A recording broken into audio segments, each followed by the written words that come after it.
네, 디퍼런셜 앰프의 이제 세 번째 파트입니다. 여기서는 저희가 바이폴라 트랜지스터에 대한 이야기들을 전개해 나갈 거고요. 앞에서 했던 모스로 진행했던 것들이 반복되는 것들을 보시게 됩니다. 그래서 상대적으로는 조금은 짧게 다룰 예정입니다. 네, 목차 보고 계시고요. 디퍼런셜 앰프 다루고 이 기본적인 사항에 대해서 먼저 말씀드린 후에 그 다음에 넌 아이디어라는 특성들, 옵셋, CMRR 이런 얘기들을 뒤에 이어서 하도록 할게요. 네, 앞에서 디퍼런셜 앰프 모스를 보여드렸던 것을 바이폴라로 이제 대체하고 있는 것을 보여드리고 있습니다. Q1, Q2 트랜지스터가 이제 바이폴라 트랜지스터 BJ2로 대체된 걸 보시고 예전에 VG 이렇게 표현됐던 게 다 VB, 에미터, 컬렉터 이렇게 관련된 파라미터들로 바뀐 걸 보시고 있고요. 순서대로 저희가 이제 커먼 모드를 인가할 때, 그 다음에 서로 간에 뭔가 차이를 보일 때 이 각각의 비헤이비어를 나타냅니다. 여러분 잘 아시는 것처럼 바이폴라 트랜지스터가 이제 폴드 액티브 모드에 있을 때, 그때 트랜지스터의 베이스 에미터 정션은 약 0.7, 0.6에서 0.8 정도의 레인지를 갖는 볼티지 드랍을 갖는다 라고 알고 있죠. 저희가 그냥 일반적으로 0.7 정도의 숫자를 많이 얘기하고요. VCM을 인풋에 이렇게 공통적으로 걸었을 때는 0.7V 정도의 볼티지 드랍이 모두 다 일어나기 때문에 이 노드의 볼티지가 VCM-0.7 정도 걸리게 되고, 그 다음에 이 볼티지가 이 아래에 있는 얘도 이제 마찬가지로 트랜지스터로 이루어져 있을 개연성이 큰데, 걔를 이제 마찬가지로 폴드 액티브 영역으로 잘 몰아넣고 있으면은 별 문제 없이 이제 동작을 하게 됩니다. 그래서 I라는 커런트가 흐르고, 이게 2분의 I, 2분의 I 나눠서 흐르는 가운데 컬렉터 쪽에서는 그게 알파만큼 곱해져서 나타나죠. 그래서 이 알파만큼 곱해진 2분의 I라는 커런트가 RC의 볼티지 드랍을 유발시킬 것이고, 따라서 각각의 아웃풋에 동일한 아웃풋 볼티지가 걸리게 됩니다. 이게 커먼 모드에 대한 반응을 얘기하는 거고, 다시 얘기하면 커먼 모드에 대해서 아웃풋이 변하지 않는다. 이게 아이디어라는 특성이 될 거고요. 그 다음에 여기서 이제 라지 시그널을 인가해 보는 건데요. 여기 지금 이그젬플 한 1V 정도를 이제 올렸다. 여기를 0V, 여기를 1V. 그럼 바이폴라 트랜지스터는 사실 이 B에 되게 민감하게 반응하는 거기 때문에 이 정도 차이면 사실 상당히 큰 차이라고 얘기할 수 있겠고, 지금 보시면 여기 1V가 걸리게 되면 지금 상황이 커런트가 모두 다 이쪽으로 흘러간 상황이 만들어진 거예요. 다시 말씀드리면 여기 1V면 여기 VB 한 대충 0.7 정도라고 했을 때 여기 0.3V가 된다는 얘기고, 얘는 이 Q2의 베이스의 전압보다 오히려 높은 전압이잖아요. 이거는 이제 컷오프 됩니다. 그래서 Q1으로 모든 커런트가 흐르고, 여기 커런트가 알파 I, 이 커런트가 다 알파배만큼 돼서 만들어지고, 여기는 0. 그래서 한쪽의 볼티지가 훅 떨어지고 여기는 VCC로 올라간 것을 보시게 됩니다. 이제 라지 시그널에 대한 이야기이고요. 이제 볼티지 방향을 바꿨다 그러면은 이제 얘가 꺼지고 여기에 0.7이 걸리면서 여기가 마이너스 0.7이 걸린 거 보시고, 여기 알파 i가 전부 흐르고 여기 0이 된 걸 보십니다. 그래서 이제는 이쪽 볼티지가 밑으로 떨어졌고 여기가 올라간 라지 시그널에 대한 비헤이비어를 여러분이 보고 계십니다.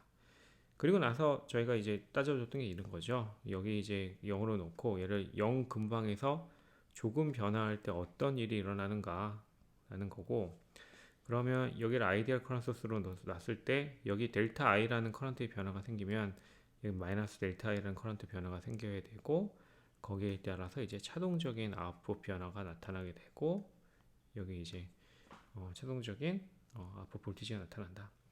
이 스몰 시그널 VI에 대해서 이 디퍼런셜 F가 어떻게 동작하는지를 앞에랑 이제 차이점은 딱 이거밖에 없어요.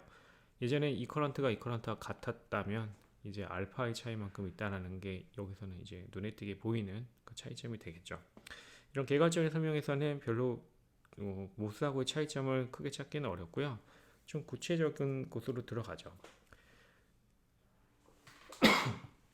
두 개의 트랜지스터를 이제 Q1, Q2라고 했을 때 각각의 에미터 커런트들은 보시는 것처럼 이제 원래 컬렉터 커런트를 이렇게 표현했을 때 지금 이 노드를 이제 에미터라고 해서 공통단으로 얘기를 할 수가 있겠고 양쪽에 그 다음에 이 Q1에 대한 것을 다 1으로 놓고 있고 Q2에 대한 걸 이제 2로 놓고 있습니다. 그러면 컬렉터 커런트가 이렇게 Q1에 컬렉터 커런트가 이렇게 된다고 했을 때 그것을 알파로 나눈 것이 이제 IE1이잖아요. Q1 트랜지스터의 에미터 커런트, 그 다음 Q2 트랜지스터 에미터 커런트도 마찬가지로 VB2와 이제 알파에서 이제 표현이 가능하죠. 저희가 이제 하고 싶은 건 뭐냐면 VB1과 V2 요거 둘의 차에 따라서 커런트가 어떻게 변하는지를 보고 싶은 거고, 그리고 우리가 하나 알고 있는 거는 이 I1과 I2를 더했을 때 결국 요 밑에 있는 커런트 소스의 전류값과 같아야 되기 때문에 I21과 I2가 더하면 같다라는 걸 알고 있습니다. 그러면 이제 VB1과 VB2의 차에 대해서 표현을 하려면 위에 거를 아래 걸로 나눠주면 되죠. 그래서 위에 걸 아래 걸로 나눈 게 이제 VB1-VB2, 얘를 이제 저희가 이 차를 VID라고 표현을 해주는 겁니다. 그랬을 때 이 IE2를 I-IE1으로 치환하고요. 그러면 이제 IE1을 VID에 대한 식으로 나타낼 수 있습니다. 그럼 이런 익스포넨셜 함수에 의해서 나타나는 거고, 지금 보시면 이제 VID를 이 함수를 보시면 이제 VT분의 VID에 대해서 표현하는 것이 좋기 때문에 이제 VT로 노멀라이제이션한 VID를 X축으로 놓고 커런트의 변화를 보시는 것처럼 이제 VID가 0일 때 다 2분의 I, 2분의 I씩 I1과 I2가 나눠 가질 거고, 이제 한쪽이 올라갈 때 다른 한쪽은 떨어지는 이런 익스포넨셜한 어떤 함수를 보시게 됩니다. 그러니까 익스포넨셜한 함수에 의해서 표현되는 이런 함수를 보시게 됩니다. 그래서 이 점진적으로 증가하고 빠지고 하는 것들을 보게 되는데 이 레인지 한번 보세요.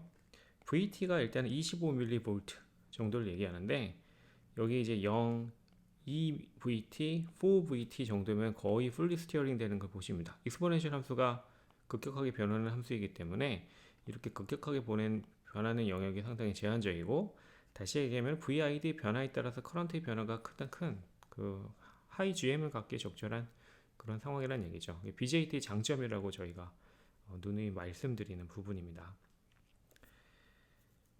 그리고 나서 이 에미터 쪽에 디제너레이션 저항이라고 저희가 보통 부르는 얘를 집어넣게 되면 어떻게 되는가? 그럼 저희가 이 VB1과 VB2의 차이를 인가한다고 했을 때 얘와 얘의 차이가 여기 다 나눠 갖는다는 얘기잖아요. 근데 뭔가 넌 리니어한 비헤이비어는 여기에 볼티지가 걸릴 때에 익스포넨셜 함수에 의해서 커런트가 결정되기 때문에 넌리니어한 비헤이비어가 나오는 거고요. 그러면 여기에 걸리는 볼티지의 포션을 줄여나가면은, 다시 얘기하면 이렇게 볼티지 디바이딩을 생각하시면 RE가 크면 클수록 실제로 이 트랜지스터에 걸리는 볼티지는 작을 거잖아요. 그러면서 넌리니어한 영역을 저희가 서프레션 할 수가 있습니다. 좀 전에 아까 이제 RE가 없는 케이스에, 그러니까 여기가 숄트 되어 있는 케이스, 그때의 그림이 지금 첫 번째 이 그림이라면 이제 RE를 늘려나가면서 플라트해 보시게 되면은 이런 식으로 리니어하게 변하는 영역이 지금 확장되는 그런 상황을 보시게 됩니다. 이게 서킷을 리니어하게 선형적으로 만드는, 다시 얘기하면 인풋에 따라서 아웃풋이 선형적으로 변화하는 그런 영역이, 그런 인풋 영역을 크게 하는 전형적인 방법이에요. 이런 것들 이 모스에서는 이제 이 아래에 이제 소스 RS로 표현하면서 정을 달고 얘기했던 걸 기억을 하실 거고요. 그리고 나중에 스몰 시그널 오퍼레이션에 대한 얘기인데 요 부분 사실 상당히 지루해요. 근데 저희가 스몰 시그널 어널리시스로 들어가게 되면은 Q1, Q2 자체를 이제 GM을 도입해서 표현하고, 그러면 앞에서 모스에서 했던 것과 사실 다름이 없어요. 보시면 이제 VB1을 DC 전압에서 2분의 VID를 더한 걸로 표현하고 있고, 여기는 2분의 VID를 뺀 걸로 표현하고 있고요. 그러면 얘를 Q1, Q2의 GM을 가지고 이쪽으로 흘러가는 커런트를 설명하게 되면은 이제 2분의 VID의 GM 곱한 거 마이너스 2분의 VID GM 곱한 것으로 커런트의 변화를 설명할 수 있고, 거기에 따라서 이 노드의 볼티지의 변화를 이렇게 RC를 곱해가지고 나타낼 수 있는 거죠. 그래서 이 차동적인 아웃풋이 GMRC의 VID가 된다. 게인은 GMRC이다. 그러니까 앞에서 했던 것들 뭐 차이점이 거의 없고요. 근데 여기가 저희가 그 바이폴라 나올 때마다 한 번씩 복습하는 게 GM이라는 게 뭡니까? GM. 바이폴라에서의 GM은 결국 VT분의 IC이다. 그쵸? 여기 같은 경우에는 IC가 2분의 I니까 2VT분의 I가 될 것이다. 한 가지 빠진 게 있어요. 에미터 커런트가 지금 2분의 I지, 컬렉터 커런트는 여기 알파를 곱해줘야 되잖아요. 그러니까 여기 사실 알파가 곱해줘야 됩니다. 근데 뭐 알파가 1에 가까울 거기 때문에 이렇게 하나 저렇게 하나 실질적인 결과값에는 큰 차이가 없을 겁니다. 네, 말씀드린 것처럼 뭐 크게 첨언할 내용은 없는 것 같고요. 여기서는 뭔가 익스포넨셜 함수로 표현한 후에 VID가 상당히 작다라는 가정, 그러니까 IC1을 앞에서 쓴 식이고요. IC1은 앞에서 표현한 것을 그대로 놓고 있고, 그 다음에 두 번째 이 IC1에 대한 식은 이제 2분의 VIT, 2분의 exponential minus VID over VT라는 게 있으니까 요거를 2분의 exponential 죄송합니다. exponential VID over VT라는 것을 그러니까 요 항을 분자와 분모에 다 곱해가지고 표현을 하고 있는 거고요. 그렇게 한번 변형했고, 그러면 이런 exponential 함수는 저희가 VID가 아주 작다라는 가정하에, 그러니까 진짜 스몰 시그널이다, VT보다도 훨씬 작다라고 했을 때, 얘를 이제 테일러 시리즈 익스펜션의 1차식으로만 1차항으로만 묘사하게 되면 얘는 1 플러스 2분의 VID의 VT가 되고, 얘는 1 마이너스 이 VT분의 VID가 되잖아요. 그쵸? 그래서 분모 부분은 얘와 얘가 서로 이제 상쇄될 거고요. 상쇄돼서 날아갈 거고, 분모인 2가 남고, 그 다음에 똑같이 얘도 이렇게 근사화가 되니까 IC1의 근사식이 뭐 이렇게 된다라는 걸 찾아간 거예요. 이건 이게 순전히 근사식으로 근사에 의해서 approximation에서 이렇게 가는 거고, 근데 저희 뭐 이제 이거 좀 식상하죠. 저희는 그냥 스몰 시그널 모델 익스트랙션 할 때는 하는 게 뭐예요? 그냥 미분하면 되는 거잖아요. 그렇죠? VID에 대해서 미분해서 GM 구하고 하는 과정들을 거쳐 나가면 되는 건데 다소 복잡하게 돌아갑니다. 근데 이렇게 유도하는 거에 분명한 장점이 있어요. 뭐냐면 여러분들이 이런 단계를 거치면서 이 approximation을 해 나갈 때 눈에 분명히 보이는 게 있습니다. VID가 어쨌든 얘보다는 훨씬 작을 때 이런 approximation이 가능하다는 것을 한번 되새김할 수는 있어요.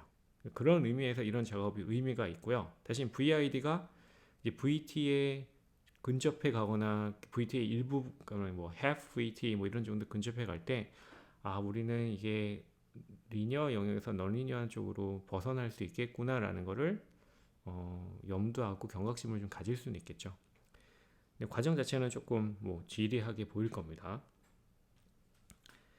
여기는 Alternative Viewpoint라고 하고 있는데, 이제 바이폴라 트랜지스터의 유니크한 점들을 다시 한번 이제 각성시키는 의미가 있습니다. 뭐냐면 바이폴라 트랜지스터는 뭐니 해도 커런트 드리븐 디바이스입니다. 베이스에 커런트가 들어가고 그것에 의해서 커런트의 증폭이 일어나는 디바이스이기 때문에 사실 많은 부분은 그냥 커런트에 대해서 설명하는 것이 사실 상당히 쉬워요. 근데 여기는 어쩔 수 없이 지금 인풋을 볼티지 인풋 VID로 놓고 있지, 뭐 인풋 커런트 뭐 IID 이렇게 넣지는 않고 있잖아요. 근데 얘를 이제 인풋 커런트라고 놓고 사실은 해석해도 뭐 무방하긴 합니다. 근데 일단은 요 그대로 따라가면요, VID가 걸리게 되면, 차동 인풋인 VID가 걸리게 되면 그 차동 인풋이 요 베이스, 다시 말하면 얘를 이제 스몰 시그널 이퀴벌런스 서킷을 그리면은 이렇게 RE가 있고 여기도 이제 RE가 있는 회로로 바꿔 놓을 수 있잖아요. 그래서 이제 VID가 두 개의 RE에 걸린 셈이 되는 거죠. 그래서 여기 지적하고 있는 것처럼 VID를 2RE로 나눈 것만큼의 커런트가 에미터 쪽에서 흘러가요. 그러면 여기 에미터 쪽의 커런트가 이렇게 흘러간다고 했을 때 그 커런트의 알파를 곱하면 컬렉터 쪽의 커런트잖아요. 그래서 컬렉터 쪽의 커런트에 의해서 볼티지 드랍이 유발되고 해서 이 아웃풋 쪽에서의 변화가 어떻게 일어나는지를 바로 알 수 있습니다. 그래서 VC1과 VC2가 각각 이만큼의 볼티지 드랍을 유발시킨다라는 것을 사실 커런트에 대해서 그냥 표현할 수도 있다라는 거죠. 그래서 결과적으로는 앞에서 했던 것과 동일한 식들을 결국은 유도하게 되는 것이고요. 뭐 이 RE와 뭐 이런 것들을 그냥 끝까지 끌고 갈 수도 있습니다. 그리고 한 가지 확인할 것들이 있습니다. 여기서 인풋 임피던스, 여기 그러니까 교과서에서 제가 한 가지 마음에 안 드는 게 디퍼런셜에서 인풋 임피던스에 대한 얘기를 할 때 그림을 약간 이렇게 그려요. 근데 이건 사실 한쪽을 그냥 가상의 접지처럼 생각했을 때 이렇게 RID라고 쓰는 게 맞고요. 사실은 양단 간의 저항을 구한다라는 의미에서는 이렇게 표현해 주는 게 사실은 조금 더 적절하지 않냐라는 게 제 생각입니다. 이렇게요. 이쪽으로 바라본 양단을 바라봤을 때 그 양단 간의 이펙티브한, 그러니까 이퀴벌런한 레지스턴스가 어떻게 되냐, 얘를 이제 인풋 디퍼런셜 저항으로 표현하는 건데요. 그럼 뭐예요? 두 개의 알파이라는 거 잘 알고 있죠, 그렇죠? 그걸 이제 커런트와 볼티지 관계로 얘기한다 그러면 여기 지금 앞에서 지적한 바대로 VID over 2R이라는 커런트가 에미터 쪽에서 흐르고 있고, 걔를 1 플러스 베타로 나눈 게 베이스의 커런트잖아요, 그렇죠? 그러면 인가한 볼티지인 VID와 결과적인 커런트 IB의 관계는 1 플러스 베타의 2RE로 결정된다. 그럼 이게 1 플러스 베타의 2R이라는 게 2배의 알파이죠, 그렇죠? 이쪽 임피던스가 2배의 알파이가 되는 것은 뭐 상당히 자명하다. 2배의 알파이. 네.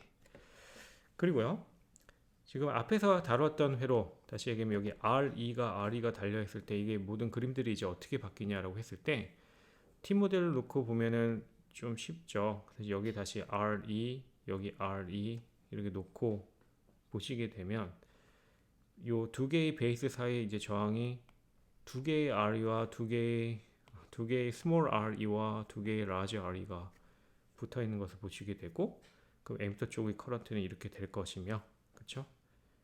얘에 의해서 컬렉터 쪽의 커런트가 발생되는 게 알파만 곱하면 되는 거고, 거기에 볼티지 드랍을 곱한 게 이제 아웃풋 쪽에서의 볼티지 드랍이잖아요, 그렇죠? 그래서 여기 볼티지 드랍이 하나, 여기 볼티지 드랍이 또 하나, 두 개의 RC에 의한 볼티지 드랍을 얘기해야 되니까 아웃풋 볼티지의 변화가 VID에 따라서 이만큼의 게인을 가지고 나오게 된다. 이게 자명하고요. 그렇게 되면 결국에 2 날아가고 밑에 RE 플러스 RE와 위에 RC, 여기에 어떤 저항이 달려있는가, 여기 어떤 저항이 달려있는가, 두 개의 비율에 의해서 결정된다. 앞에서 여러 번 봤던 내용이고 저희가 눈으로 다시 한번 확인할 수 있습니다. 그리고 나서 이쪽으로 바라본 인풋 저항이 이제 어떻게 되는가 라고 했을 때 여기도 마찬가지죠. 얘네들이 있고 얘네들을 1 플러스 베타배만큼 한 것이 베이스에서의 저항이다.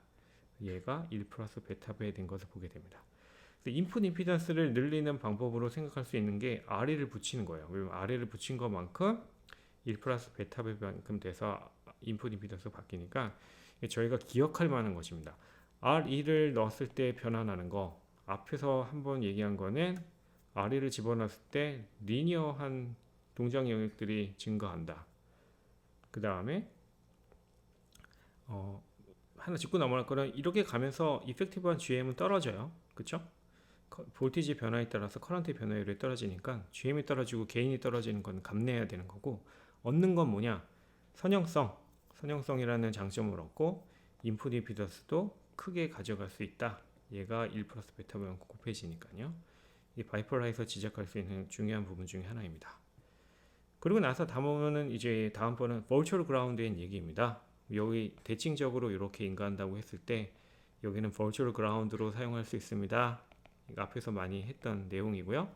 그렇기 때문에 얘 무시해주고 각각 단독으로 2분의 VID, 2분의 VID로 하게 되고, 그럼 앞에서 우리가 일반적인 커먼 에미터 앰플리파이어에서 했던 것에 인풋은 2분의 VID, 뭐 아웃풋은 VC1 뭐 이렇게 놓고서 그대로 할 수 있습니다 라는 것을 표현하고 있습니다. 여기가 지금 보니까 VID라고 써야 되는데 조금 잘못되어 있네요. VID over 2. 네, 이 정도로 얘기하면 사실 뭐 빠진 거 없이 바이폴러의 기본적인 것에 대해서는 얘기한 것 같고요. 저희가 항상 도입 부분에서 했던 게 이런 거에 있었어요. 이제 VID를 한쪽에 싱글 엔디드 패션으로, 그러니까 한쪽에 여기를 고정한 채 이렇게 넣었을 때 뭐가 차이가 있는가 라는 거였는데, 앞에 했던 내용들이니까 뭐 길게 얘기는 안 하겠고요. 지금 보시면 대충 이 RE는 얘의 이 RE나 여기서의 RE 이런 애들보다는 훨씬 큰 거예요. 그래서 여기 값을 정하는 데 있어서 절대적인 영향을 주진 않아요. 그냥 큰 영향은 없다, 네글리저블하다 라는 가정을 합니다. 그렇게 되면, 그러니까 다시 얘기하면 요 커런트에 대해서 얘기할 때 여기 VID를 걸었고, 그럼 여기와 여기 간에 이제 VID가 걸린 건데, 그러면 아까는 이제 여기 커런트가 모두 다 일로 흘러가기 때문에 두 배의 RE가 이 양 베이스 사이에 보인다라고 말씀드렸었는데, 그게 아니라 이제 이쪽으로도 커런트가 흘러갈 수 있으니까 걔를 고려해 줘야 되는 상황이 오긴 올 겁니다. 근데 그게 그래도 크기가 RE가 상당히 커서 무시할 수 있다라는 일단 가정을 한다면, 그럼 여기에는 이제 2분의 VID, 2분의 VID를 그냥 나눠 갖는 것으로 생각을 할 수 있습니다. 달리 얘기하면 이런 거예요. 지금 2분의 VID를 한 편에 걸었다라고 하면, 여기는 이 노드는 2분의 VID 플러스 2분의 VID가 걸렸고, 여기는 2분의 VID 마이너스 2분의 VID를 걸었다는 얘기입니다. 그래서 이 커먼 모드 전압을 인가한 상태에서의 반응을 얘기해야 되고, 그때는 2분의 VID는 커먼 모드 볼티지가 걸렸기 때문에 그만큼 여기가 올라갈 거고, 여기에 커먼 모드 볼티지의 변화에 따른 커런트의 변화가 생겨서 여기가 뭔가 반응을 할 수도 있는 거죠. 그거는 이제 커먼 모드 리젝션에 대해서 얘기할 때 다시 다룰 내용이고요. 저희가 중요하게 지금 보고 있는 거는 이 차동으로 들어갈 때 무슨 일이 일어나고 있는가 라는 겁니다. 그래서 이 노드의 볼티지가 실제로는 변한다, 이런 식으로 걸게 되면 이쪽으로 변한다. 그 점을 제가 강조한 적이 뭐 한 번이 아니라 한 두세 번은 됐던 것 같고요. 그거 여기서 다시 한번 찾아보실 수 있습니다. 여기까지가 바이폴라 트랜지스터의 디퍼런셜 앰프의 기본적인 그런 구조에 대한 설명입니다.